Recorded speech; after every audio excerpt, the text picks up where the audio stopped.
세상에 그리스도인이라고 하는 이름을 가지고 살아가는 사람들이 많이 있습니다.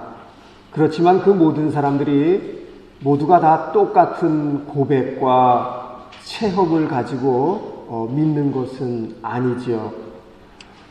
하나님이 살아 계시다니까 그런가 보다 그 정도로 믿는 사람도 있고, 하나님은 살아계신 분이십니다 라고 하는 분명한 체험과 고백을 간직하고 예수를 믿는 사람도 있습니다. 하나님이 계시니까 그냥 그런가 보다 하는 정도로 신앙생활을 하면 그런 신앙의 삶 가운데서 하나님은 사실 없는 분이나 마찬가지입니다. 하나님이 머릿속에만 계시는 분이고 실제로 삶에는 아무런 영향도 미치지 않는 분으로 생각하기 때문입니다. 그런 사람들에게는 하나님은 있어도 그만, 없어도 그만, 그런 대상이 되어버리고 맙니다. 자신의 삶에 아무런 영향을 미치지 않는 대상을 향해서 우리가 마음을 들일 수는 없지요. 그러니까 그렇게 되면 신앙생활이 힘듭니다. 나의 열심만 가지고 막 믿어야 되니까 은혜로부터 주어지는 힘이 아니라, 기쁨이 아니라 억지로 자기 열심만 가지고 믿어야 하니까 신앙의 삶이 정성이 들어갈 수 없고 힘들게 됩니다. 그렇지만 하나님은 반드시 살아계신 분입니다 라고 하는 체험과 고백을 가지고 신앙생활을 하는 분들도 있습니다. 그러한 체험과 고백이 있는 분들에게 하나님은 결코 있어도 그만, 없어도 그만인 그러한 대상이 아닙니다. 하나님은 추상적이고 막연한 분이 아니기에 하나님을 향한 마음이 다를 수밖에 없습니다. 하나님은 살아계신 분이라고 하는 체험과 고백이 있기 때문에 기도 생활이 다르고 예배의 삶이 똑같을 수가 없습니다. 신앙생활을 자기 열심을 가지고 믿는 것이 아니라, 억지로 힘들게 믿는 것이 아니라 은혜에 대한 감사와 기쁨 가운데 신앙의 삶을 갖고 가게 됩니다. 하나님이 삶의 중심에 자리하게 됩니다. 시편 116편, 우리가 읽은 이 시편은 하나님에 대한 분명한 신앙 고백, 하나님이 살아계신 하나님이라고 하는 분명한 체험을 가진 한 기도자의 감사의 고백입니다.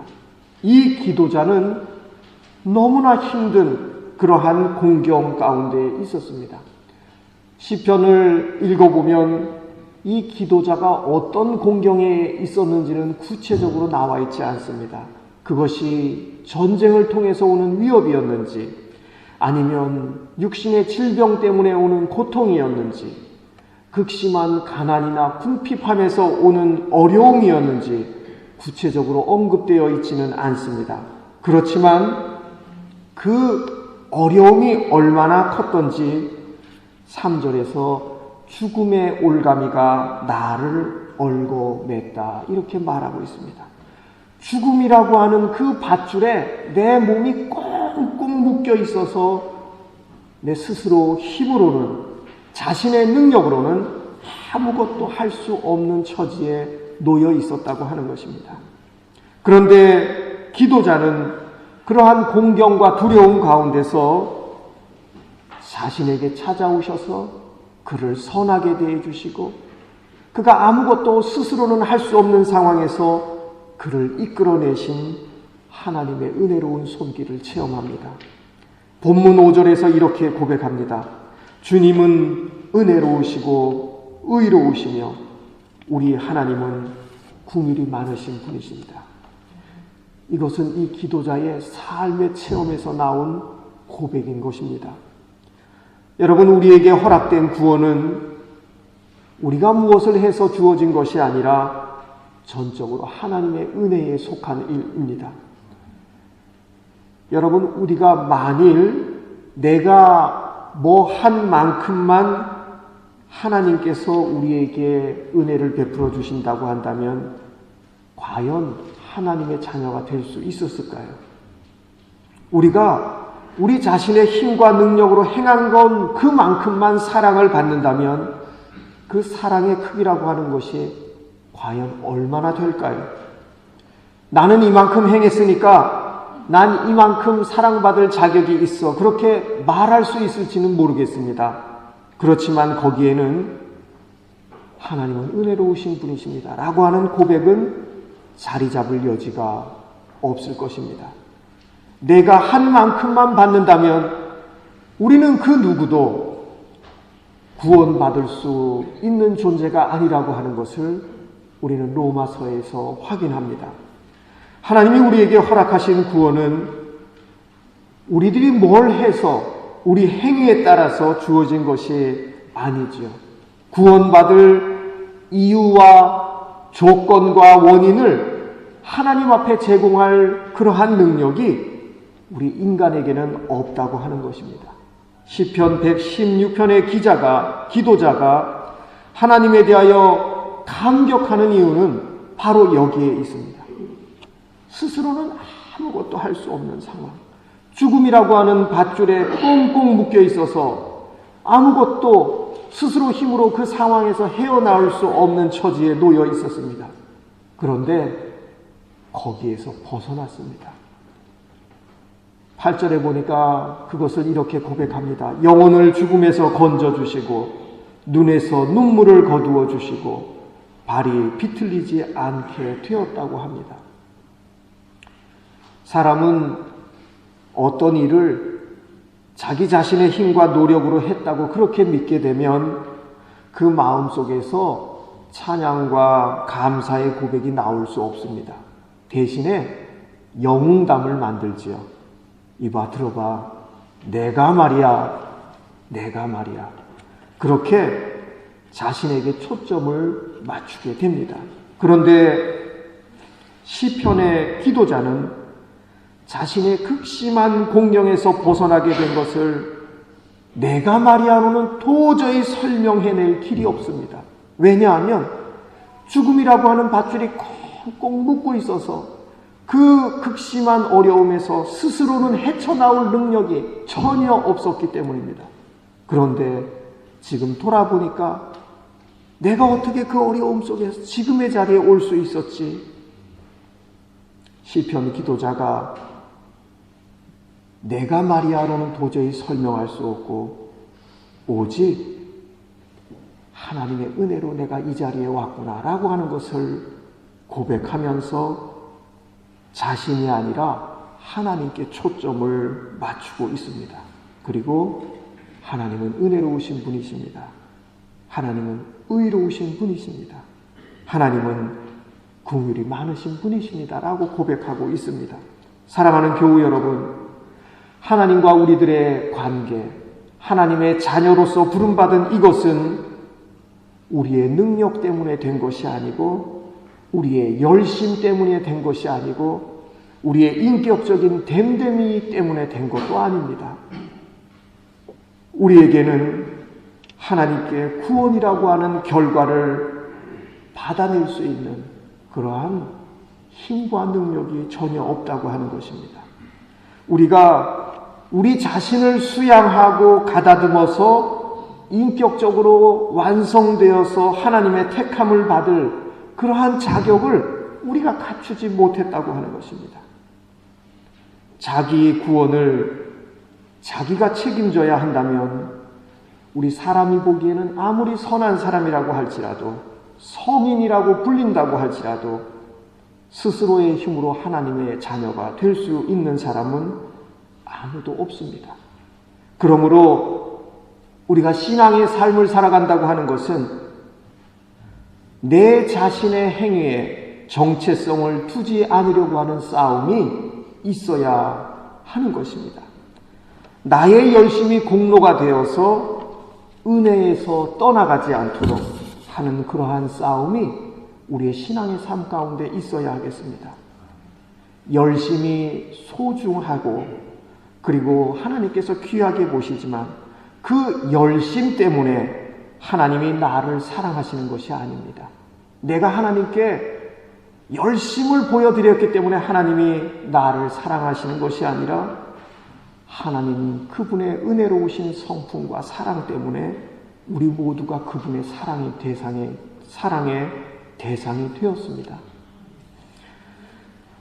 여러분들도 들어보셨을 텐데 예수님을 잘 믿는 처녀가 믿지 않는 집에 시집을 갔습니다.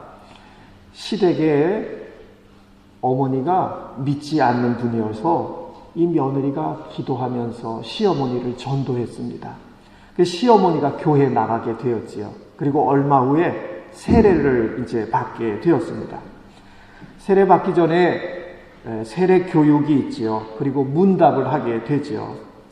근데 시어머니가 교회 가서 문답 교육을 받고 왔는데 집에 와서 보면 다 잊어버려요. 그래서 며느리가 다른 거는 몰라도 우리 어머니가 정확한 신앙 고백을 하고서 세례를 받도록 집에서 어머니한테 가르쳐 드려야 되겠다. 그리고 시어머니한테 매일 반복해서 가르쳐 드립니다. 어머니, 세례 받기 전에 목사님이 물으실 거예요.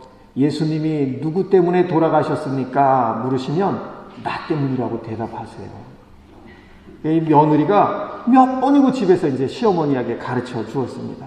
마침내 세례 받는 날 목사님께서 할머니에게 물으십니다. 할머니, 예수님이 누구 때문에 십자가에 달려 돌아가셨습니까?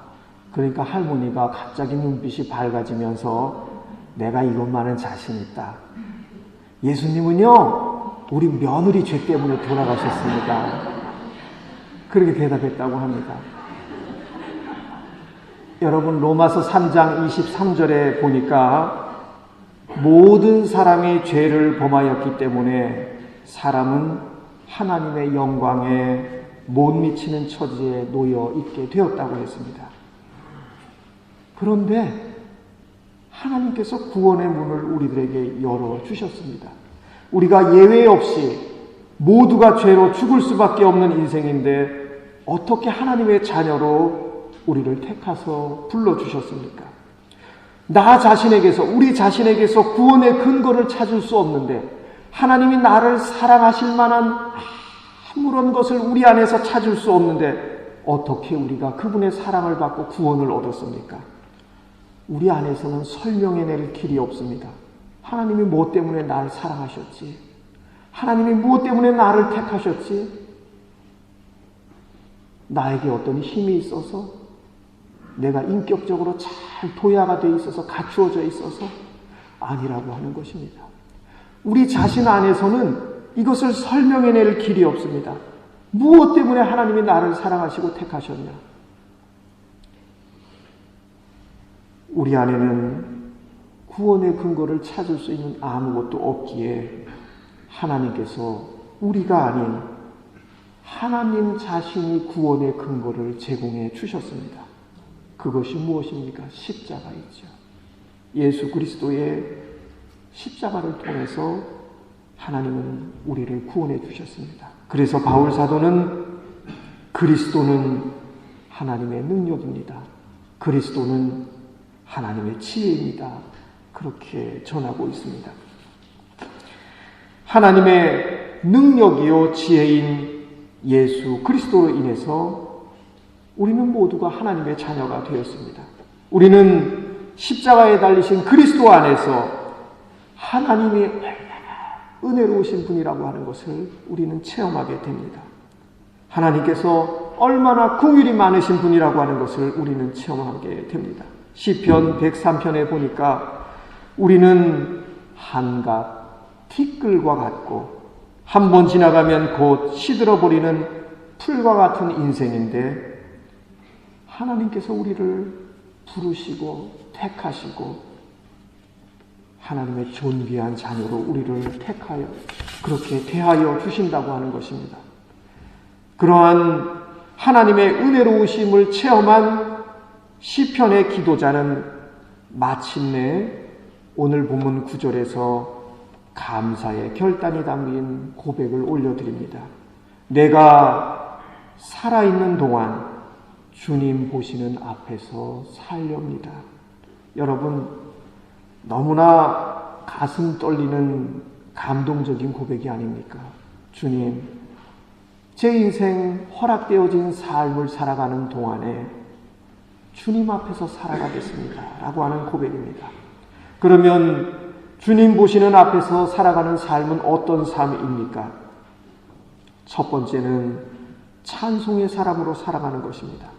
시편 기도자는 13절에서 내가 구원의 잔을 들고 주님의 이름을 부르겠습니다, 그렇게 고백합니다.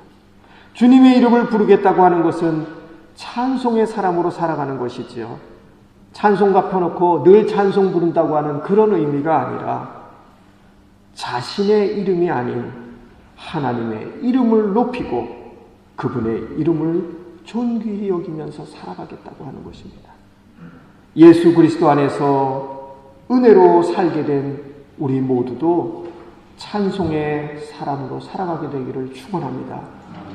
두 번째로 주님 보시는 앞에 사는 것은 기도의 사람으로 살아가는 것입니다.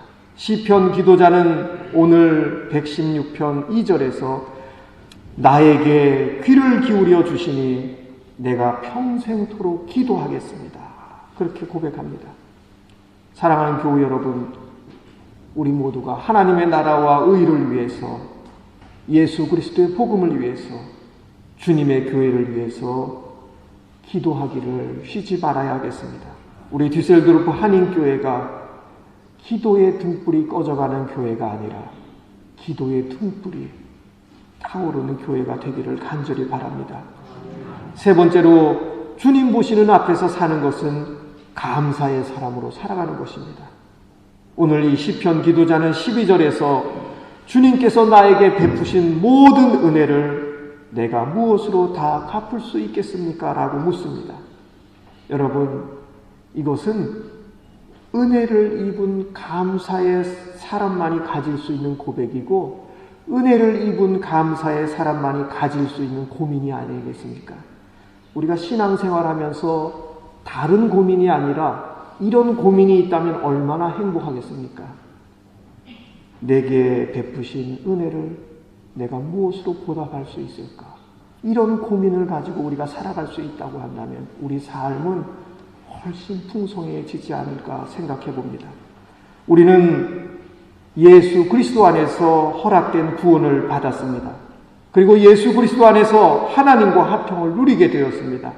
예수 그리스도 안에서 성도에게 허락된 신령한 복을 받았습니다. 또한 하나님의 은혜에 힘입어서 여기까지 살아왔습니다. 지금까지 건강함도 주셨고 믿음의 길을 함께 걸어가는 믿음의 벗들도 허락해 주셨습니다. 또 이 땅에 살면서 우리가 받은 것이 얼마나 많이 있습니까? 태어날 때에 아무도 손에 뭘 쥐고 태어나지 않았는데 생각해 보면 우리 삶에 너무 많은 것을 우리는 받고 살아갑니다. 지금의 삶의 자리에 오기까지 받은 도움과 인도하심이 너무나 큽니다. 하늘과 땅, 그리고 그 안에 지으신 하나님께서 창조하신 아름다운 세상을 또한 보고 느끼고 누리게 하셨습니다. 하나님께서 주신 그 모든 은혜는 헤아릴 수도 없고 갚을 수도 없을 것입니다. 그래서 주님 앞에 겸손히 엎드려서 감사의 제사를 올려드립니다.